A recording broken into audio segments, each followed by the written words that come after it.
প্রিয় শিক্ষার্থীবৃন্দ, এই পর্যায়ে আমরা সূরা আসরের অর্থটা শিখব এবং পাশাপাশি কোন জায়গাগুলোতে আপনাদের উচ্চারণ ভালোভাবে খেয়াল রাখতে হবে সেই জায়গাগুলো আমরা দেখিয়ে দিব। দেখুন, বিসমিল্লাহির রহমানির রহিম। শুরু করছি আল্লাহর নামে। বিসমিল্লাহির রহমানির রহিম। শুরু করছি আল্লাহর নামে, যিনি পরম করুণাময়, অসীম দয়ালু। বাবুর আওয়াজটা একটু বন্ধ করো।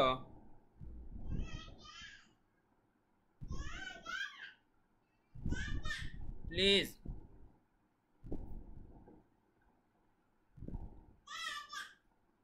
মায়া,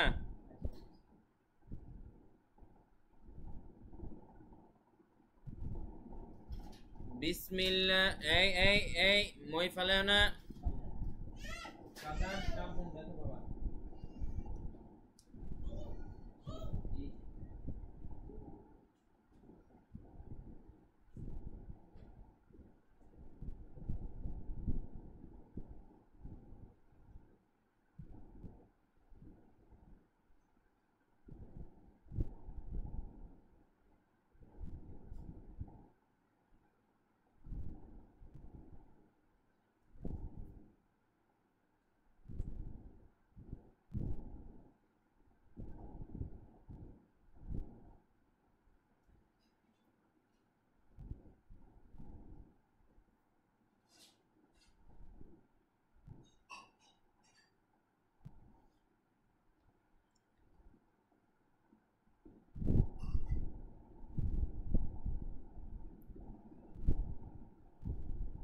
বিসমিল্লাহির রহমানির রহিম।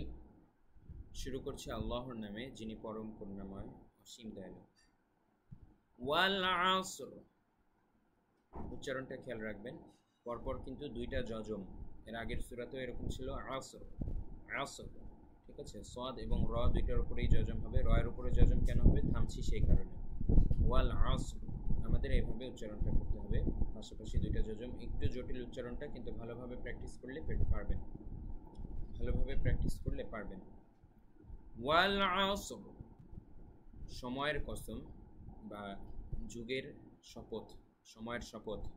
আল্লাহ তাআলা সময়ের শপথ করে বলছেন, ইন্নাল ইনসানা লাফি খুসর। ইন্নাল ইনসানা লাফি খুসর।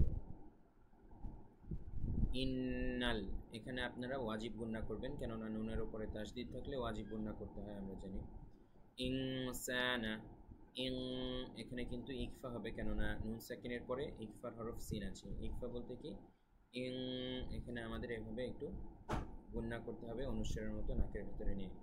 ইনসানা, ইন্নাল ইনসানা, তারপরে লাফি, লাফি, এখানে এক আলিফ টান হবে। তারপরে খুসর, এখানেও পরপর দুইটা যজম হওয়ার কারণে উচ্চারণটা আমাদের ভালোভাবে করতে হবে, কিন্তু এভাবে খুসর খুসর, ঠিক আছে। ইন্নাল ইনসানা লাফি খুসর, নিশ্চয়ই মানুষ ক্ষতির মধ্যে রয়েছে, অথবা নিশ্চয়ই মানুষ ক্ষতিগ্রস্ত। কারা ক্ষতির মধ্যে রয়েছে সেটা পরের আয়াতে বলা হবে। দেখুন,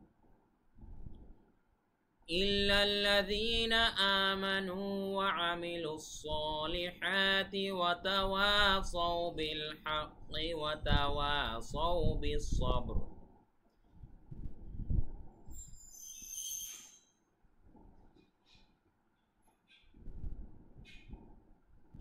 ইল্লাল্লাযীনা, এখানে জালের উচ্চারণটা আপনারা খেয়াল রাখবেন। তারপরে লাযীনা, এখানে এক আলিফ টান। আমানু, আ, এখানে এক আলিফ টান। মানু, এখানেও এক আলিফ টান। ওয়া আমিলুস সাতে এক আলিফ টান। লিহাতি, হা, এখানে এক আলিফ টান। তারপরে ওয়াতে এক আলিফ টান। সাউবিল হাক্কি, কফের উচ্চারণ আপনারা খেয়াল রাখবেন। কফের উচ্চারণ আপনারা খেয়াল রাখবেন। ওয়াতাওয়া, এখানে এক আলিফ টান। সাউবিস সব, ঠিক আছে। ইল্লাল্লাযীনা আমানু ওয়া আমিলুস সলিহাতি ওয়া তাওয়াসাউ বিল হাক্কি ওয়া তাওয়াসাউ বিস সবর। এর আগের আয়াতে আমরা পড়েছিলাম নিশ্চয়ই মানুষ ক্ষতির মধ্যে রয়েছে। তো এই আয়াতে বলা হয়েছে চারটা কাজ যারা করে তারা ছাড়া বাকি সবাই ক্ষতির মধ্যে রয়েছে। সেই চারটা কাজ কি? নিশ্চয়ই মানুষ ক্ষতির মধ্যে রয়েছে, কিন্তু তারা নয় যারা বিশ্বাস স্থাপন করে এবং সৎকর্ম করে এবং পরস্পরকে তাকিদ করে সত্যের এবং তাকিদ করে সবরের। এই চারটা কাজ যারা করছে না তারা ছাড়া, এই চারটা কাজ যারা করছে তারা ছাড়া বাকি সব মানুষ ক্ষতির মধ্যে রয়েছে, এই কথাটি আল্লাহ তাআলা বলেছেন। তাই আমাদের কিন্তু অবশ্যই এই চারটি কাজ করতে হবে। আবারও খেয়াল করে দেখুন চারটা কাজ কি কি। বিশ্বাস স্থাপন করতে হবে, অর্থাৎ ঈমান আনতে হবে, এবং শুধু বিশ্বাস স্থাপন করলেই হবে না, সেই অনুযায়ী সৎকর্ম করতে হবে। পরস্পরকে সত্যের তাকিদ করতে হবে, অর্থাৎ চারিপাশে মিথ্যা দেখেও বসে থাকলে হবে না, অন্যায় দুর্নীতি জুলুম দেখেও বসে থাকলে হবে না, সত্যের প্রচার প্রসার তাকিদ করতে হবে এবং সবরের তাকিদ করতে হবে। এই চারটি কাজ করলে আমরা মুক্তি পাবো, অন্যথায় না।